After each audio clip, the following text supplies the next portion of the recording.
How to become a chartered accountant.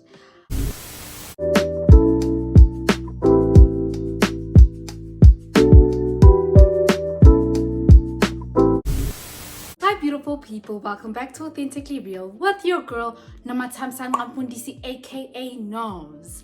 Welcome back to the returning subscribers. Hi to the new subscribers. And hi to those of you who have not subscribed.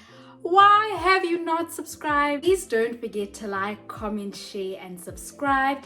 And please also don't forget to check out the verse of the week. I will be leaving that in my description below. Anyway, you guys can see the title of this video today.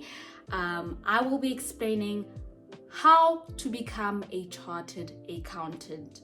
So guys, I'm first gonna start with university, the requirements, what you should expect to get, and I'll answer a bit of questions that people have asked me. With regards to when you're in high school, you do not actually need to take accounting to be a SAICA or to do a Bachelor of Accounting degree.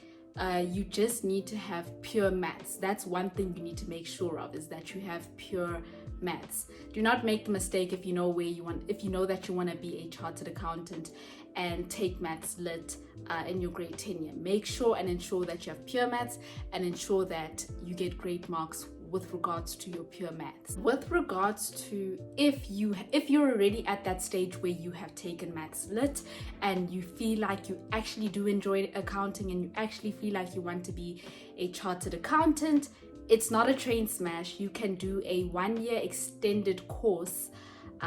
It's an extra year. So for example, your degree, your Bachelor of Accounting Sciences degree will be a 3-year course, and then they add an extra year or an extra 2 years where you'll be basically doing maths. With regard to this, just make sure to check with each university in terms of their requirements with the extended bridging course, if I could say, or the extended degree, how that works and what it looks like for you. I know for a fact that UJ does offer a BCom extended, which is an extra year or 2 where you get to like do maths and like other subjects just to improve, and then you go on to the actual degree and the modules in the actual degree. I have said that you do not need to take accounting in high school, which is true, but it is advisable that you do take accounting in high school, as in varsity you'll find that you cover maybe the high school work in like 1 term or 1 semester.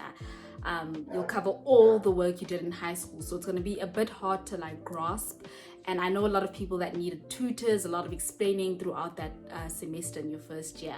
So it is possible, but it's not advisable. So if you decide you want to do the SAICA route, make sure when applying that you look for SAICA accredited accounting courses, okay? So usually they'll call them Bachelor of Accounting, BCom Accounting, CA stream, or they'll call it BCom Financial Accounting. It'll either be General Accounting or CA stream. So just make sure to check either on the SAICA website of the accredited courses at the different universities or different institutions, and just ensure that it is an accredited SAICA course. With regards to like APS points, I'm just going to speak of 3 or 4 universities and the overall requirements. So at UJ, with regards to your percentage for mathematics, you need to have at least gotten 60%. With WITS, it's 70% with regards to maths. Tax is also 70% with regards to maths. So can you study part-time and do articles? Yes, you actually can. So let's say you get your results back, your matric results, and you got into let's say for example a UNISA where you are allowed to study, where you study part-time, right? So you get results, get into UNISA, okay, and you get into the desired course, you get into the SAICA accredited BCom accounting, for example, but you decide you actually want to start doing your articles now. that is possible. You will first have to look for a SAICA accredited training company, training center, where they allow for you to do your articles and study part-time. So usually, guys, you'll sign like a contract where you do your articles for 5 years. In the 5 years, you should be doing your degree, making sure that in those 3 years you're really like passing, you're doing well, and still doing your CTA, which I will explain what all of these things are in a minute. In terms of where to find these SAICA accredited companies where you can do your training articles for 5 years, you will have to check on the SAICA site. Honestly speaking, companies like the Big Four, like KPMG, EY, PwC, Deloitte, do not allow for a 5-year training contract. Neither does Auditor General, so you will have to do your research in terms of that, but you can go onto the SAICA website and they will give you accredited companies that allow you to do your training articles whilst doing your undergrad degree and your postgrad degree. You're also allowed to do your CTA and start your articles, but you cannot do it at the Big Four, but you can do it at other companies, maybe like an RSM, a BDO, more like the medium firms or smaller firms. You are allowed to do that if you decide after finishing your undergrad degree that you want to do that. Okay, so now we're going on to the part where if you want to actually study your SAICA accredited degree, your BCom accounting CA stream, your Bachelor of Accounting CA stream. Now, if you want to study this full time, listen to this. Okay, so this is a 3-year degree. It is a 3-year course, if I can say. Like I said, you have to go to a university or an institution where your degree is actually SAICA accredited. Make sure and ensure that it is SAICA accredited if that's the route that you want to take. If not, then that's okay. You can do a BCom accounting general.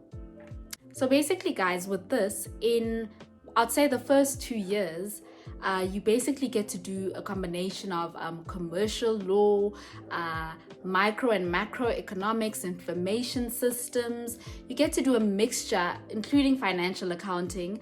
You get to do a mixture of different modules, as we call them, different courses within the degree, right? And then once you get to your final year, I'd say maybe second year and your final year, that's when you go on to really focusing on your majors. And with this degree, you basically have 4 majors, okay? You have taxation, you have auditing, you have financial accounting, and you have financial management. And with this degree, guys, you need to ensure that, especially in your final year, that you pass all 4 of them together. Those 4 subjects, those 4 modules move together. So please ensure, if you're getting into this course, please ensure that you move together with these 4 courses. If you fail one module, for example, in your 3rd year, you need to repeat all 4 again. Even if you did well in the one, like you did extremely well, you distinctioned it, you did the most. But if you fail another one, you're going to still have to repeat all 4 again. That's why I'm saying just ensure that you work as hard as you can to make sure that everything passes together. And if not, it's not a train smash. Like, I'm not gonna, make you feel bad, for those that have, that are watching. But if you have, or if you get to a stage where you fail one, it's not a train smash. It happens. You just, pick yourself up and do it again. So guys, if you feel like in maybe your undergrad, your last year in your undergrad, that you want to go to a different university to do your honors or to do your postgrad, or we call it CTA, please ensure that your marks are high. So even if, let's say you want to go from UJ to tax, right? And maybe the requirement for tax is 60% average in your 3rd year. Make sure you're getting 70%, because you're competing with people at tax. So tax is first going to want to take their people before they take an outsider. Okay, so once you've graduated, you've gotten your BCom accounting CA stream, you've gotten your Bachelor of Accounting Sciences, you've done your undergrad, your 3-year degree, and then you need to do your postgraduate diploma in accounting sciences. We call it either postgraduate diploma in accounting sciences, I might call it PGDA, or we call it CTA, which is Certificate in Theory of Accounting, or we call it, not all we call it, that's what we call it, the 2 names, or you can do your BCom honors in accounting sciences, which has the research component attached to it. So the other two, the CTA and the PGDA, PGDAS, does not have a research component. That's why it is not seen as an honors degree. It's more a postgraduate diploma in accounting sciences. That does not mean if you do a PGDA or CTA that you're not going to be a CA. You're still going to be a CA because you're still doing the exact same thing as the BCom honors in accounting sciences. They just have an extra module, if I can say. So you can do your CTA at any university that has CTA, that has accredited CTA, or any other institution like IAS or Milpark. I know Milpark offers CTA too. Yes, so once you've passed your CTA, like I said, you go into the work world. Really, it's the work world. You start doing your training, as we call it, articles. And this is basically like a 3-year contract that you get into with a specific company of your choice, whether it's tip or top. And basically they train you in terms of how to take the knowledge you had in varsity and to actually put it into practice. So once you actually, like I said, get your CTA and you start your articles, you have to write 2 boards before you qualify as a CASA, as a Chartered Accountant South Africa. So basically with the 2 boards, the first board is ITC, which is the initial test of competence. So guys, basically, if I must be honest with you guys, CTA prepares you for ITC. So what you write in your final CTA exam is what you're not most likely, like I'm not saying that's the test, but I'm just saying that's what they're preparing you for. So what you write in your final CTA is what ITC is going to more or less look like, obviously with a different scope. So basically ITC, like I said, you basically go to a venue with all your standards and you actually go write as if you were writing your final CTA paper, your final PGDA paper. Okay, guys. So basically, guys, with ITC, you basically get 6 chances to write ITC, meaning that your CTA is basically available for use within the 3 years. But after 3 years, your CTA will expire. And let's say if you have not passed your ITC in the 6 chances that you have gotten, then you have to go redo CTA before you can do ITC again. And then you have your APC, but that's only if you've passed your ITC.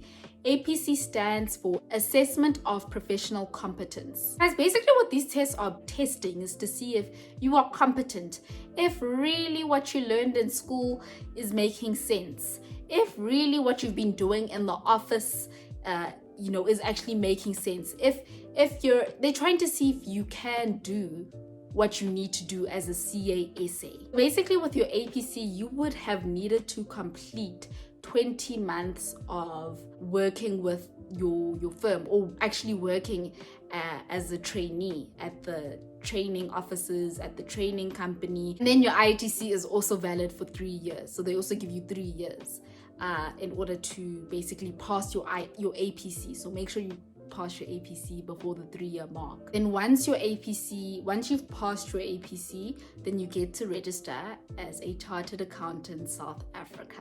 Guys, that's basically the process to become a Chartered Accountant South Africa. That's what you need to do to become a CASA.